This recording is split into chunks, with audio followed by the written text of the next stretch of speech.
बुंदेलखंड, हिंदुस्तान का हृदय बुंदेलखंड। बहादुरी, जांबाजी और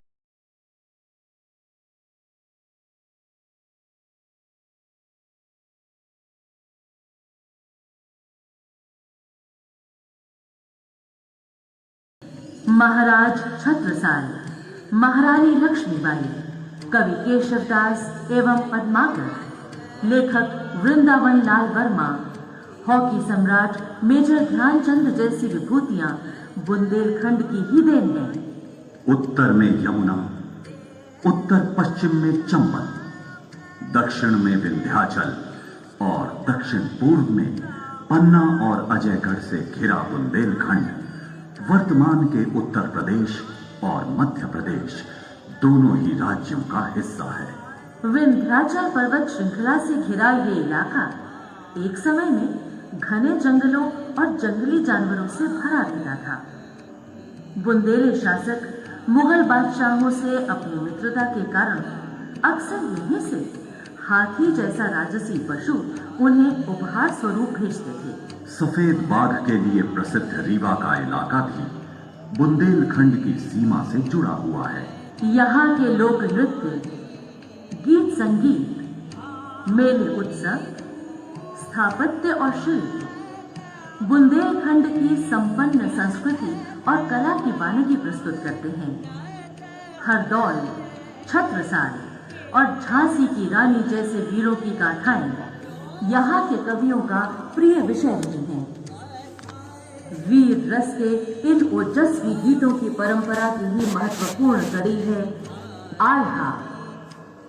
आज भी उत्तर और मध्य प्रदेश के जनजीवन में आल्हा काफी लोकप्रिय है और उतना ही लोकप्रिय है यहाँ का लोक नृत्य राई। दतिया, झांसी, महोबा और ओरछा में स्थित महल और किले बुंदेलखंड की स्थापत्य कला के अभूतपूर्व नमूने हैं। जहां एक तरफ इन भवनों के निर्माण में इस्लामी प्रभाव स्पष्ट दिखाई देता है, तो दूसरी तरफ बुंदेलखंड के मंदिर और अन्य धार्मिक स्थल हिंदू स्थापत्य कला के बेहतरीन नमूने हैं। खजुराहो स्थित मंदिरों की प्रसिद्धि सिर्फ भारतवर्ष में ही नहीं बल्कि पूरे विश्व में फैल चुकी है।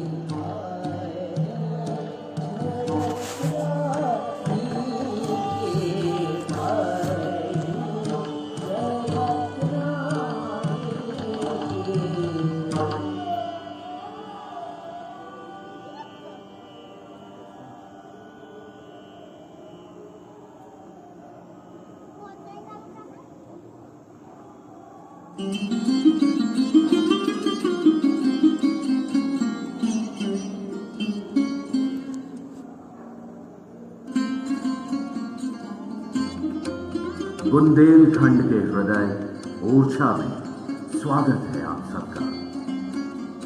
लगभग 1000 साल बीते जब बुंदेला साम्राज्य के संस्थापक राजा हेमकर्ण ने विंध्याचल की देवी विंध्यवासिनी का अनुष्ठान लगातार 5 बार इतनी भक्ति और निष्ठा से किया, वे पंचम विंध्येला की उपाधि से विभूषित हुए। यही उपाधि विंध्येला वक्त के साथ साथ बन गई बुंदेला। 11वीं सदी से लेकर 13वीं सदी तक लगभग 200 साल बुंदेलों ने मोहनी जगम्मनपुर में राज किया। अगले 300 साल बीते गढ़कुंडार में। 1521 ईस्वी में हेमकर्ण और सोहनपाल के वंशज रुद्र प्रताप ने बुंदेलखंड की गद्दी संभाली और नए राजा को जरूरत महसूस हुई एक नई और ज्यादा सुरक्षित राजधानी।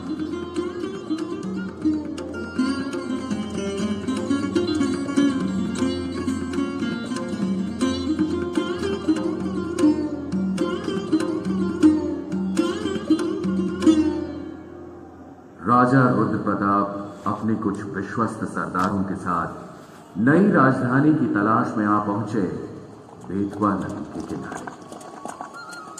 राजा रुद्र प्रताप को यह इलाका सुंदर और मनोहारी होने के साथ साथ शत्रुओं के दृष्टिकोण से अत्यंत सुरक्षित लगा और इसीलिए उन्होंने यहां अपनी नई राजधानी की स्थापना करने का निर्णय किया।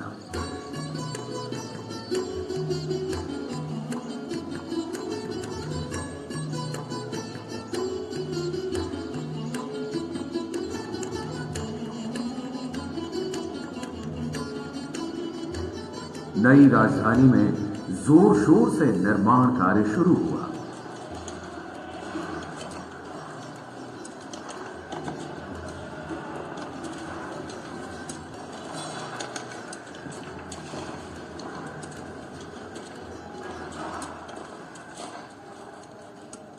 महाराजा रुद्र प्रताप ने ओरछा की सुरक्षा के ख्याल से राजधानी के चारों तरफ एक विशाल दीवार बनवानी शुरू कर दी, लेकिन अफसोस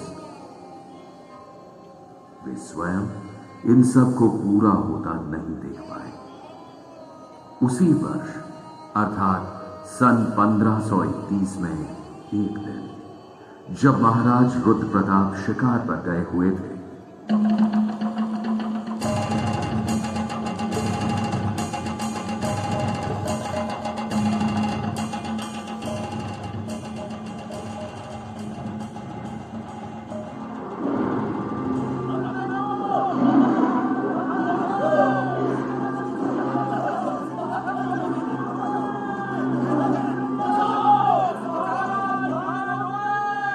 और वहीं एक लंगड़ी गाय को शेर से बचाते हुए रुद्र प्रताप का देहांत हो गया।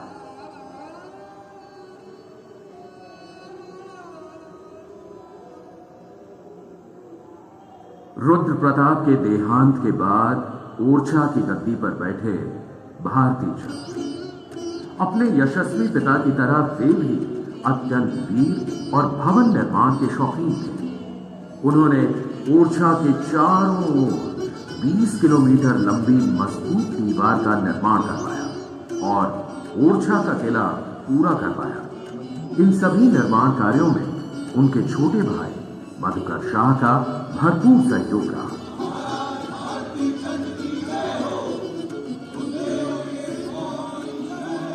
हंसी खुशी का माहौल था। तभी भारती चंद के प्रिय दोस्त और कलिंजार के सरदार किरीट शाह का दूत दरबार में आ पहुंचा। भारती चंद ने पूछा, क्या समाचार लाए हो कलिंजार के दूत? किरीट शाह कुशल मंगल से तो हैं? नहीं महाराज, हमारा राज्य बड़ी भारी विपदा में फंस गया है।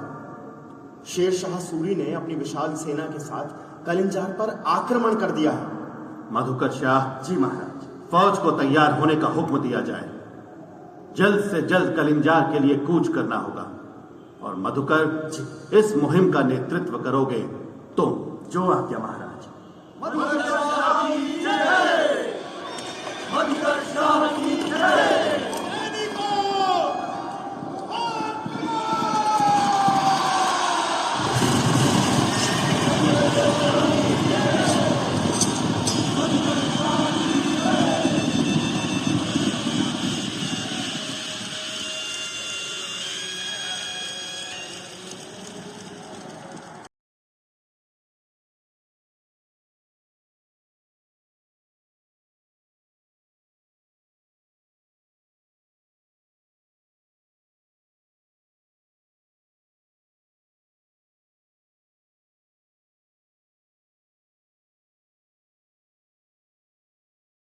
लंबी चल नहीं पाई। युद्ध के दौरान एक हादसे में शेरशाह सूरी की मृत्यु हो गई और मधुकर शाह की जीत। इधर ओरछा में महाराज भारती चंद जब पूजा के लिए मंदिर की सीढ़ियां चढ़ रहे थे, तभी उन्हें ये समाचार मिला।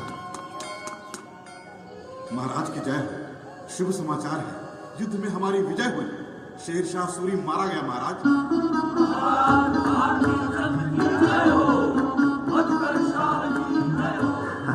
शिखर संकट का पूरे राज्य में मिठाइयां बांटी जाए, गरीबों और ब्राह्मणों के लिए दान की व्यवस्था की जाए। आज पूरे राज्य में एक बार फिर दिवाली मनाई जाएगी। अवश्य महाराज। लेकिन महाराज, इस खुशी के मौके पर आपकी आंखों में आंसू? कक्का, ईश्वर ने मेरी हर इच्छा पूरी की सिवाय एक की। अभी तक रानी जू की गोद सूनी है। भारती चंद ने तमाम व्रत उपवास किए, मन्नतें मांगी, किंतु महारानी की गोद सूनी ही रही और भारती चंद संतान की लालसा लिए स्वर्ग से धार गए।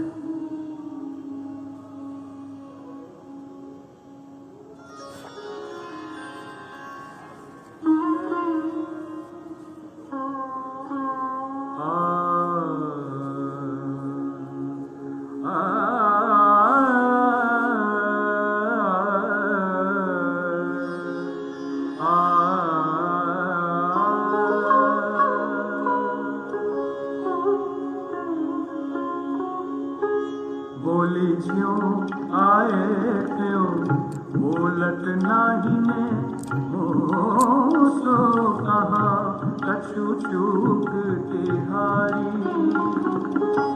ये सब कैसहूँ देखो सुने दिन जाने कह को जीत बिहारी। बोली ज्यों आए क्यों बोलत नाही न मूसों कहा कछु चूक तिहारी। केसव कैसहूं देखियो सुने बिन जाने कह को जी के बिहारी। सन 1554 में ओरछा की गद्दी पर आसीन हुए भारती चंद के छोटे भाई मधुकर शाह। कृष्ण भक्त महाराज मधुकर शाह की पटरानी थी राम उपासक गणेश कुंवरी उर्फ कमला देवी। मधुकर शाह हर वर्ष वृंदावन की यात्रा पर जरूर जाते और इस वर्ष वो अपनी प्रिय पत्नी के साथ ब्रजधाम की यात्रा पर जाना चाहते थे, पर गणेश कुंवरी की इच्छा तो प्रभु राम के दरबार अयोध्या जाने की थी और इस बात पर मधुकर शाह नाराज हो गए। ठीक है, अगर यही जिद है तुम्हारी तो जाओ, तुम अवध ही जाओ, लेकिन महल में तुम तभी प्रवेश कर पाओगे जब तुम्हारे इष्ट देव राम बालक रूप में तुम्हारे साथ होंगे। महाराज, महाराज मधुकर शाह रानी गणेश कुंवरी को राज्य से लगभग निष्कासन का आदेश दे वृंदावन चले गए और रानी जू अयोध्या। सरयू किनारे पूरे 1 महीना रानी गणेश कुंवरी ने घनघोर तपस्या की। प्रभु, दर्शन दीजिए, मेरे साथ मेरे घर ओरछा चलिए, वरना मैं यहीं सरयू में कूदकर प्राण त्याग दूंगी। जय श्री राम, जय श्री राम, जय श्री राम। फिर भी जब रानी जी की इच्छा पूरी नहीं हुई तो अपने वचन से बंधी रानी गणेश कुंवरी ने सरयू नदी में छलांग लगा दी। जय श्री राम। रानी जू नदी में डूब गई। ये तो रानी जू है, ये बचाओ, बचाओ।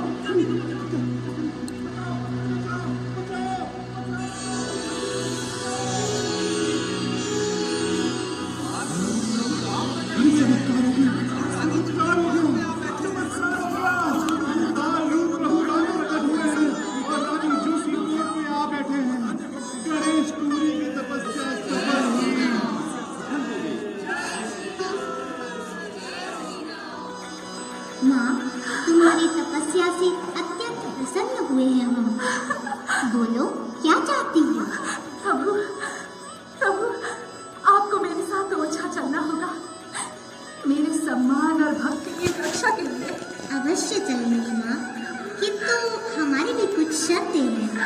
बोलिए प्रभु, बोलिए ना, आपकी हर शर्त स्वीकार है मुझे। पहली शर्त, यहाँ से ओरछा तक की यात्रा पैदल होगी। दूसरी शर्त, ओरछा में जहाँ एक बार बैठ गया वहीं रहूंगा, किसी दूसरे मंदिर में नहीं जाऊंगा। और तीसरी शर्त, मेरा मंदिर राम राजा के नाम से विख्यात होगा। प्रभु, मैं प्राण प्राण से कोशिश करूंगी कि आपकी हर इच्छा पूरी कर सकूं। तो फिर चलो माँ।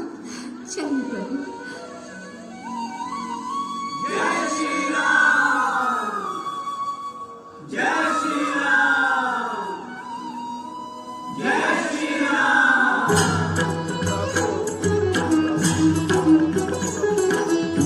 आकाश प्रतिध्वज आकाश शोभा विलास शोभे प्रकाश।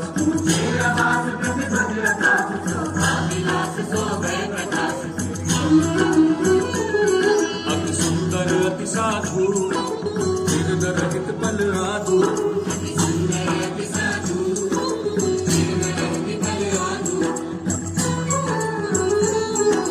परम तपोमय मानी दंडधारिणी जानी।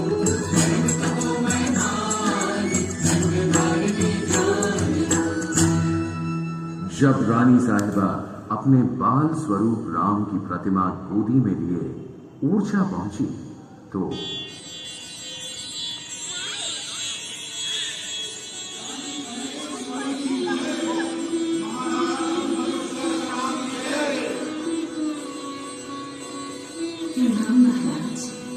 महारानी जी, आपने सिद्ध कर दिया कि आपकी भक्ति कितनी प्रबल है। प्रभु राम के इस बाल रूप को देखकर मेरा रोम रोम धन्य हुआ। महाराज,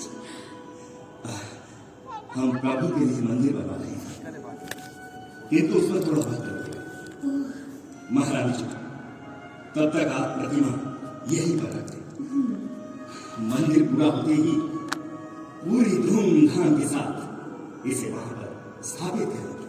ठीक है, जैसा आप कहें महाराज। प्रभु राम की ये मूर्त मैं कुछ दिनों के लिए यही रख देती हूँ। जय श्री राम, जय श्री राम। लेकिन ऐसा हो नहीं पाया। भगवान रामचंद्र जी के लिए बनाया गया महल जब पूरा हुआ और महारानी गणेश कुंवरी के शयन कक्ष से भगवान रामचंद्र की प्रतिमा को हटाने की कोशिश की गई तो वो वहां से हिली ही नहीं। भगवान की शर्त ही तो थी। ओरछा में जहाँ एक बार बैठ गया वही रहूंगा, किसी दूसरे मंदिर में नहीं जाऊंगा। आखिरकार रनिवास ही बना राजा राम मंदिर और नया भवन बना चतुर्भुज मंदिर, जहां कई वर्षों बाद भगवान विष्णु की प्रतिमा स्थापित की गई।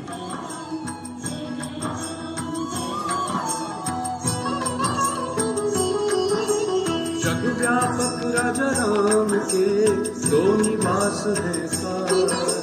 दिवस ओरछा में प्रकट शाम अयोध्या वास। जग व्यापक राजा राम के दो निवास है सार। दिवस ओरछा में प्रकट शाम अयोध्या वास। अपनी 6 रानियों से मधुकर शाह के 8 बेटे हुए। उनकी मृत्यु के बाद ओरछा राज्य 8 टुकड़ों में बंट गया। ओरछा बड़े बेटे रामशाह के हिस्से में आया, लेकिन बुंदेल साम्राज्य और ओरछा की तरक्की का सेहरा तो बंधना था मधुकर शाह के तीसरे बेटे वीर सिंह देव के सिर। बुंदेलों की शान बड़ौनी के वीर सिंह देव को चंपत राय का प्रणाम।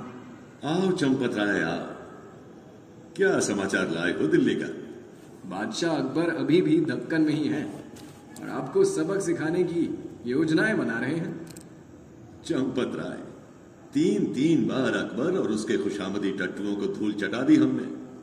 सबक तो उन्हें सीखना चाहिए, हमें क्या सिखाएंगे वो? और कोई खबर हो तो सुनाओ। अकबर का बड़ा बेटा सलीम बाप से बगावत करके दिल्ली छोड़कर चला गया है। मेरे गुप्तचरों की खबर है इस समय वो प्रयाग के किले में डेरा जमाए हुए हैं। वीर सिंह देव जी किस सोच में डूब गया?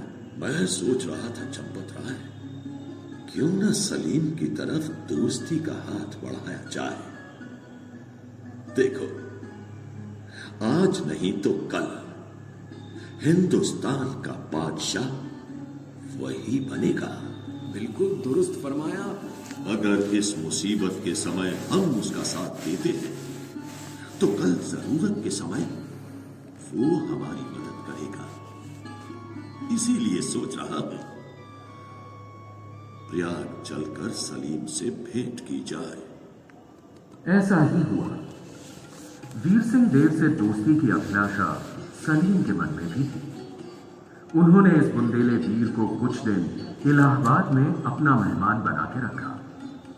इसी दौरान खबर आई कि बादशाह अकबर ने अपने बागी बेटे को सबक सिखाने के लिए शेख अबुल फजल के नेतृत्व में एक बड़ी भारी फौज भेजी है।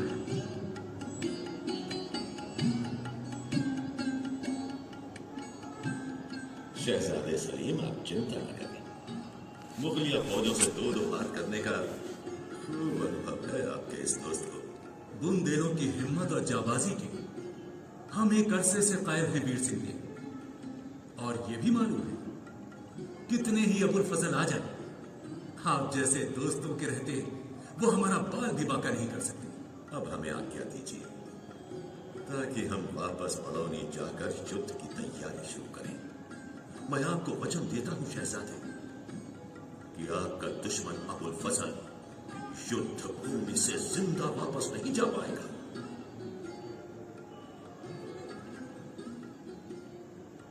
नरवर के पास बुंदेला और मुगलिया फौज के बीच घमासान युद्ध हुआ। बुंदेलों की जीत हुई और अपने वायदे के अनुसार वीर सिंह देव ने अबुल फजल का सिर कलम करके चंपत राय के हाथों इलाहाबाद शहजादे सलीम के पास भिजवा दिया। कुछ दिनों बाद चंपत राय खुशी खुशी बड़ौनी वापस पहुंचे। बधाई हो वीर सिंह देव जी। शहजादे सलीम ने आपको बड़ौनी का जागीरदार नियुक्त करने के लिए आपके राजतिलक की पूरी सामग्री भिजवाई है।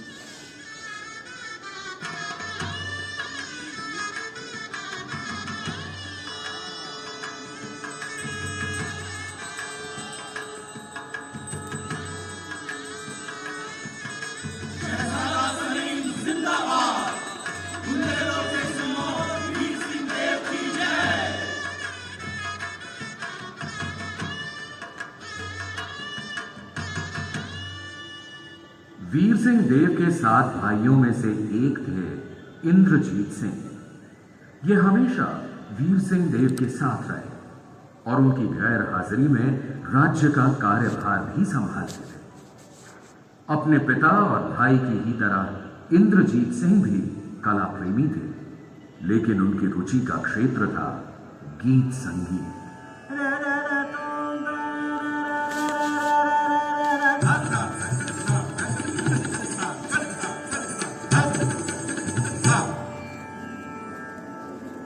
यूं तो इंद्रजीत सिंह के दरबार में 6 नर्तकियां थीं, लेकिन उन सब में सबसे सुंदर और गीत संगीत में पारंगत थी राय परवीन।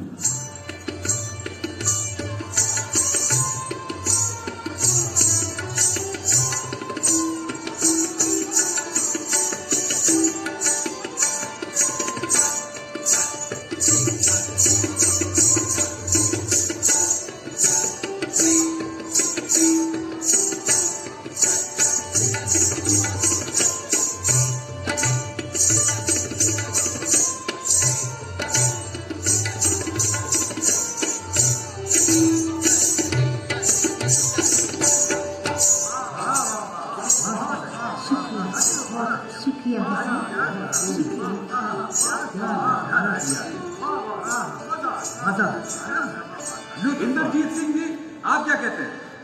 बिल्कुल सही कहा आपने। राय परवीन सचमुच बेजोड़ गायिका और नर्तकी है। जल्द ही ओरछा किले के बगल में राय परवीन का महल होगा।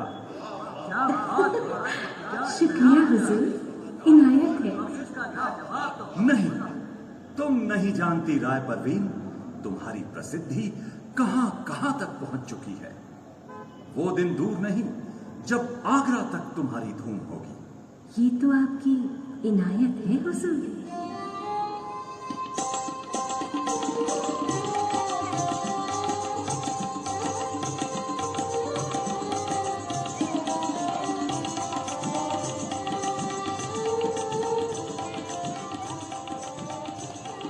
इंद्रजीत सिंह ने सही कहा था। जल्द ही राय परवीन की सुंदरता और प्रतिभा की खबर बादशाह अकबर तक पहुंच गई और उन्होंने हुक्म जारी कर दिया कि राय परवीन अब ओरछा की नहीं बल्कि आगरा दरबार की शोभा बढ़ाए। पूरे ओरछा राज में कोहराम मच गया। राय परवीन ने साफ इनकार कर दिया कि वो आगरा नहीं जाएगी। सब नगरवासी भी यही चाहते थे, इंद्रजीत सिंह भी। पर हिंदुस्तान के बादशाह से दुश्मनी मोल लेना काफी महंगा पड़ सकता है। यही सोचकर इंद्रजीत ने अपना मन मारा और बहुत समझा बुझाकर राय परवीन को आगरा भिजवाया। वहां पहुंचकर राय परवीन ने अकबर के दरबार में खुद का लिखा एक दोहा पढ़ा।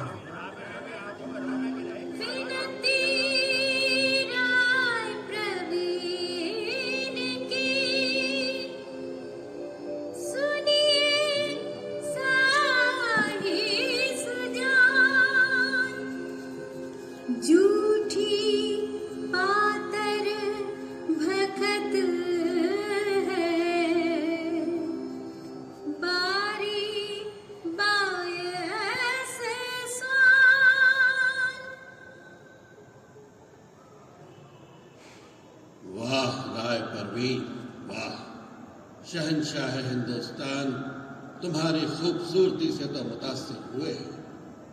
तुम्हारी दलेरी ने हमारी नजरों में तुम्हारी इज्जत और बढ़ा दी है। झूठी पत्तल सिर्फ कुत्ते ही चाटते हैं। वाकई तुमने हमारी आंखें खोल दी। वजीर आजम, कल ही राय परवीन को इनाम और इकराम के साथ बाइज्जत वापस ओरछा पहुंचाने का इंतजाम करवाया जाए। तखलिया।